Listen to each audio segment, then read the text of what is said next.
Classification. A guide to how and why we classify. The first question we want to look at is, why do we classify? Some of the purposes or reasons of classification are to see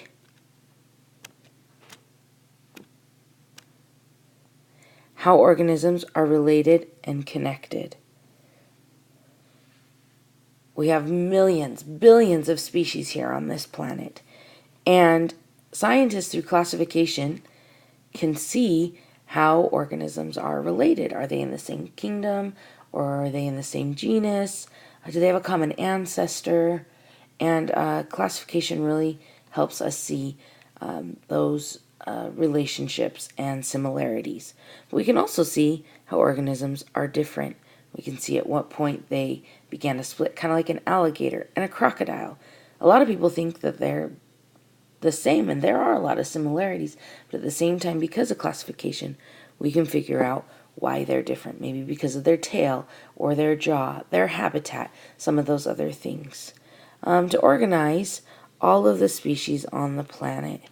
Back in the 1800s, when classification first started, scientists were traveling as far as they could to constantly find new species and come back to their scientific community and say, hey, look, we found this new monkey or bird or snake or insect. And then everybody would want to name it.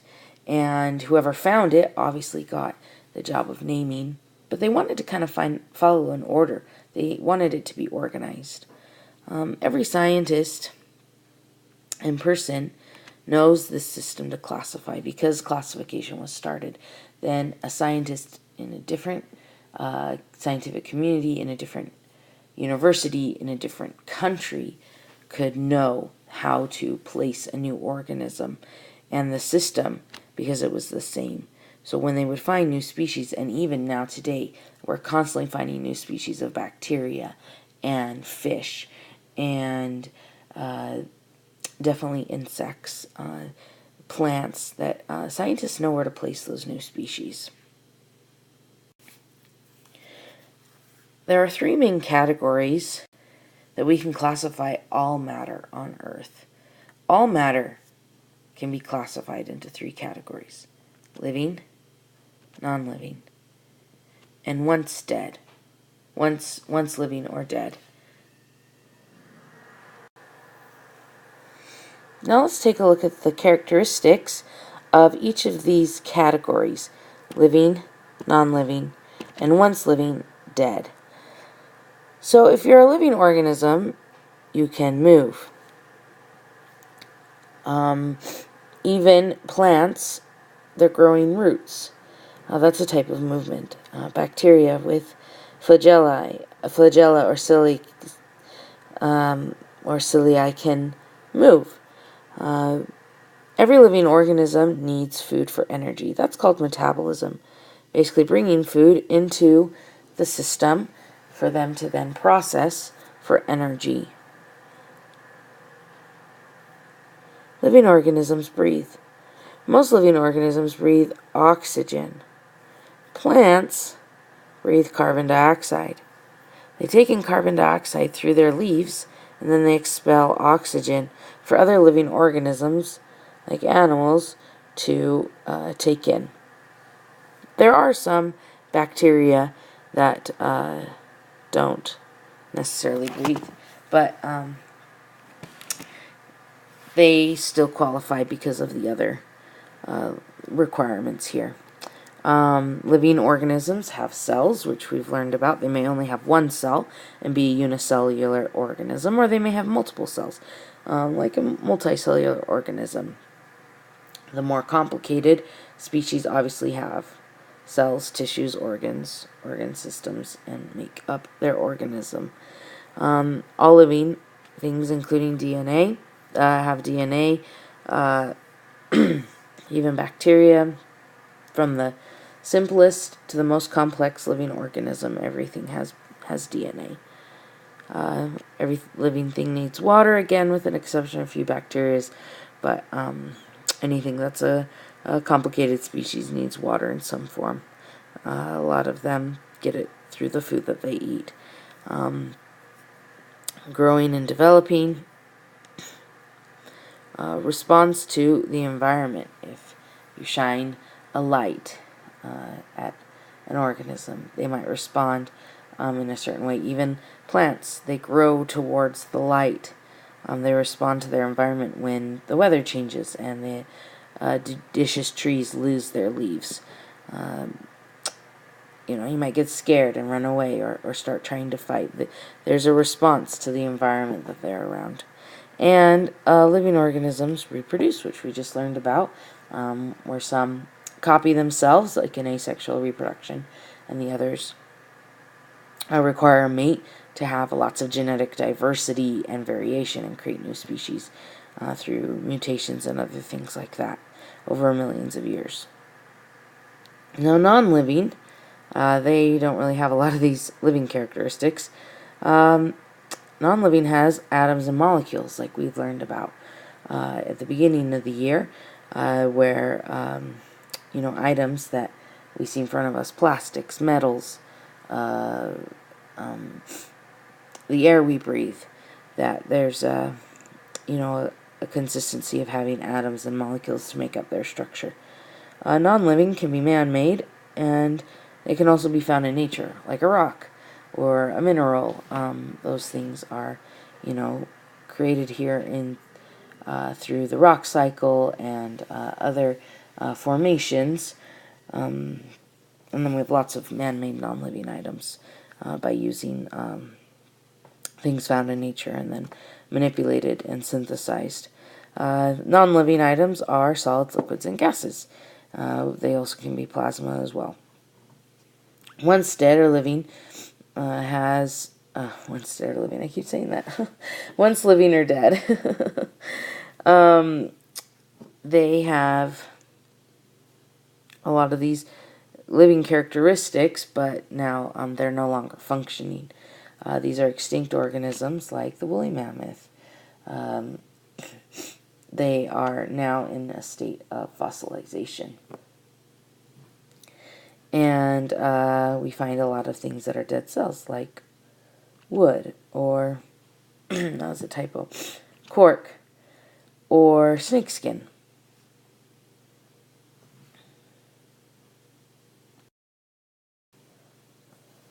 Let's take a look now how to relate and connect these species. Scientists use two tools.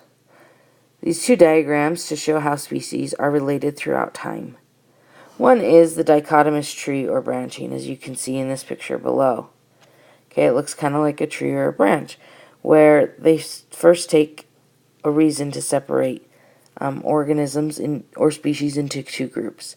And as you can see, they just keep splitting. Reasons that they're different. Every time we find a difference, we split them out. And so finally, it gets all the way down, and these are individual species. And we'll do a lot of practicing of that. There's another way, too, is a dichotomous key right here, where basically they start with a line, and based upon these two differences, you move down to a new section. And then you read and figure out, what does your organism, species, or your item, does it have that characteristic that's stated, and you follow these steps until you get down to the end and you've kind of figured out what is your item or your species based upon this key. You kind of follow the instructions and the guide. These two, you can make a key from branching, and you can make branching from a key. They work perfectly together in unison, and we'll practice that too. As also looking at relating species, all living things belong in the same order, meaning that we use the same system and category to place all living organisms. Kingdom, phylum, class, order, family, genus, species. Kingdom, phylum, class, order, family, genus, species. Try and say it with me. Kingdom, phylum, class, order, family, genus, species. Did you get it? Awesome. So this helps have a baseline for scientists. All scientists now can be on the same page by using scientific names. Like I said earlier, we have scientists all over the world, in Japan, in China, here in the US, Australia, Argentina. We even scientists in Antarctica at study stations. Not for their whole lives, but we have them all over the world. And, if a scientist who speaks German and a scientist who speaks Chinese, they're both studying the same organism, we don't want to be using different names. We want them all to know that they're talking about the same organism. So we came up with scientific naming. This is a great way also when we incorporate new species that we can follow this naming pattern. And scientists can use the scientific naming to talk about the same organism. Here's some examples of scientific names. Here in Utah, we have this tree called the quaking aspen. It grows up in our mountainsides and, in people's gardens. It's the one that when the wind blows, the leaves shake, kind of getting the name of quaking aspen. And its scientific name is Populus tremoides. Populus because it's part of the poplar genus, and tremoides, kind of having the idea of like tremor, like scared. I like that scientific name a lot. Here we go. Here's a human, common name, scientific name, Homo sapiens. And a lion, scientific name is Panthera leo. These are all Latin namings. This is using Latin. As you can see, Panthera, that obviously probably makes you think, wow, they must be related to panthers, and they are. They're in the same genus.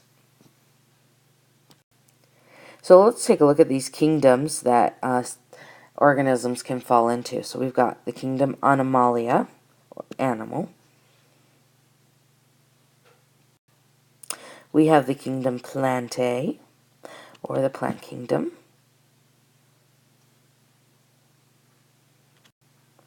We have the kingdom Fungi, or our fungus. We have a kingdom called our Protista, or our Protists. There's our Hydra. Okay, we learned a little bit about them.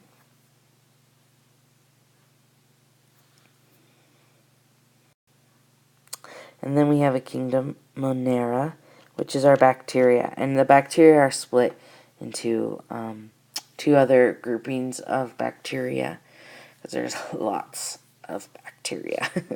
Lots. The most amount of organisms on Earth are in the bacteria kingdom.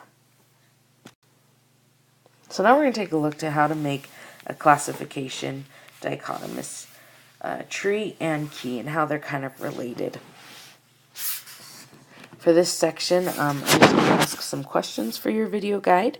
You don't need to follow along and like draw and write every little thing unless you'd like to.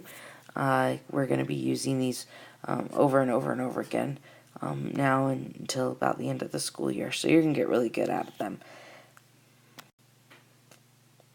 So we've got some items here: paper, scissors, rubber band, pencil, ruler, eraser, crayon. And we're going to make a tree, the one that kind of branches out like this, and we're going to find differences between these organisms and how to relate them. Okay, taking a look at these classroom items, first we're going to split all of these items here below into two groups. And from previously measuring them, I have a group that is longer than 15 centimeters and a group that is shorter than 15 centimeters. So now let's follow the group that is longer and shorter. So we're going to start with longer, things that are longer than 15 centimeters. So taking that group, and I'm going to split them. In that group, we have the ruler, and the pencil. Brand new pencil here. We're talking about not one that's been sharpened. Paper and scissors. Okay, so now taking those 4 things, we're going to split them into 2 groups. And I found that some do and do not have holes in their production in their surface. So we're going to split them into 2 groups of having holes or no holes. Those that do not have holes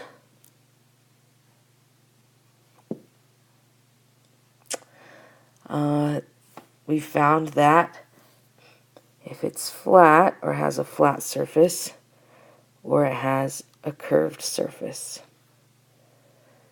And the one that is flat is our ruler. And the one that's curved is the pencil. So we just classified out the ruler and the pencil. So a ruler is longer than 15 centimeters or 15 centimeters. It has no holes and it has a flat surface. And the pencil is longer than 15 centimeters. It has no holes and it has a curved surface. So we've just classified out, we've been able to figure out what these 2 things have in common, but also what makes them different from their other items. So now let's take a look at the 2 items that have holes. So we're going to separate that into 2 groups, and we find that one is lightweight and the other is heavier. And we're able to classify out the paper and the scissors.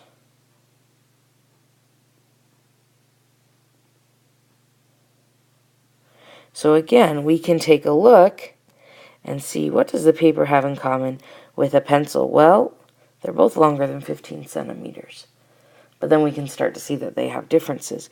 Whereas the paper and the scissors, we can say, wow, they're both longer than 15 centimeters and they both have holes. But then we see a difference in their weight. Now, looking at the other items that we have left, we have a rubber band, eraser, and a crayon. So let's see how we can divide those. These ones are shorter than 15 centimeters. And we're going to take a look here at what they're made of. We have items that are made of rubber and items that are made of wax. A crayon is made of wax with coloring additives and such. So we can see that we were able to classify out that item pretty quickly. It's shorter than 15 centimeters and it's made of wax. Now let's take a look now at the rubber band and the eraser. And if your mind is ticking, which I know it is because you guys are super smart, we've got a thin and a thickness of rubber, which would then classify out the rubber band and the eraser. Alright, so now we have made a dichotomous tree or branching. So at each level, we want to split them into 2 groups. See how we're always splitting into 2 groups at these areas. And we want to find in each group what they have in common. But then once we have a difference, then that's a reason to make a new group. So each of these levels here, so this level, and this level, and this level, and here, this level, right? Those are differences, a reason to kind of split the group here. Now we're going to take a look at how to go from a dichotomous tree or dichotomous branching to a dichotomous key. Let's take a look now how to make a dichotomous key from the dichotomous branching or the dichotomous tree, and you can see how they relate. So first thing I want to do is I want to do kind of numbering system here. And I like to kind of follow a flow so that I know that I kind of covered everything starting in one group and then I move over to the next group. So here's our first split. So I'm going to give them both a 1. And I'm going to call this A and B. And now I'm going to follow a split 1A down.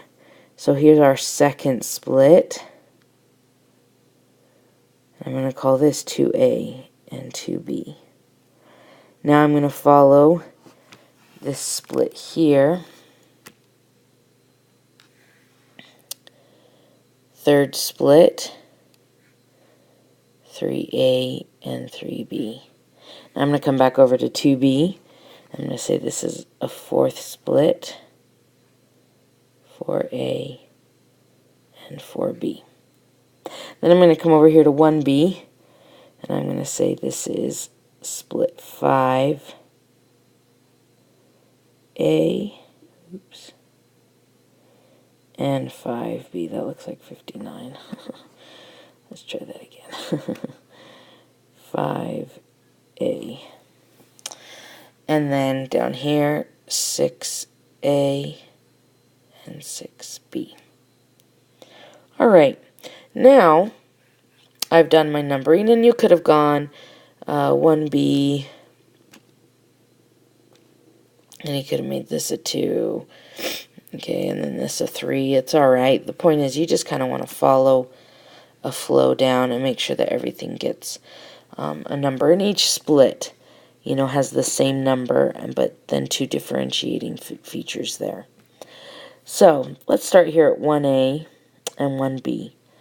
Those are longer and shorter than 15 centimeters. If the item is longer than 15 centimeters, it says to go to step 2 because that was our second split. And if it's shorter, it's telling you to go to step 5, right? Because this was a split that we numbered 5. Okay, and then 2A and 2B, as you can see, no holes and holes. If it has no holes, it's directing you to go to step 3. If it has holes, it's directing you to go to step 4. Now, something interesting happens at step 3. 3A was the ruler. We were able to classify out the ruler. So here where it says flat surface, it no longer says go to step, but instead it says that feature that's been classified out. And same with the pencil. And then if we go to 4, again the same thing. We were able to classify out at step 4 the split, the paper and the scissors.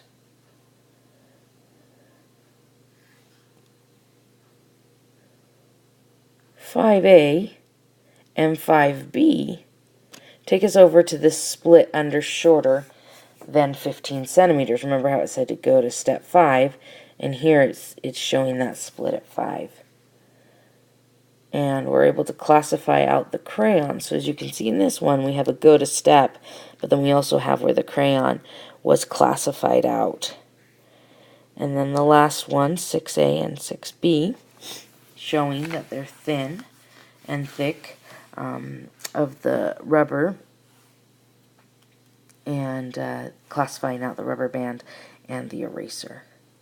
So if you were to pick up, let's say, scissors. So we want to see scissors. And we're going through this flow of a dichotomous key. Okay, so we would say, is it longer or shorter than 15 centimeters? It's 15 centimeters. So now we're going to go to step 2. So at step 2, do scissors have holes or no holes? Well, yeah, it's got 2 holes too. place your fingers to use them as a tool. So we're going to go to step 4. Then at step 4, is it lightweight or heavyweight? Oh, it's heavy. And there it is at 4B, the scissors. Okay, and so that's kind of how you follow it. You go each step until you finish and you can't find any more differences, and that's your item.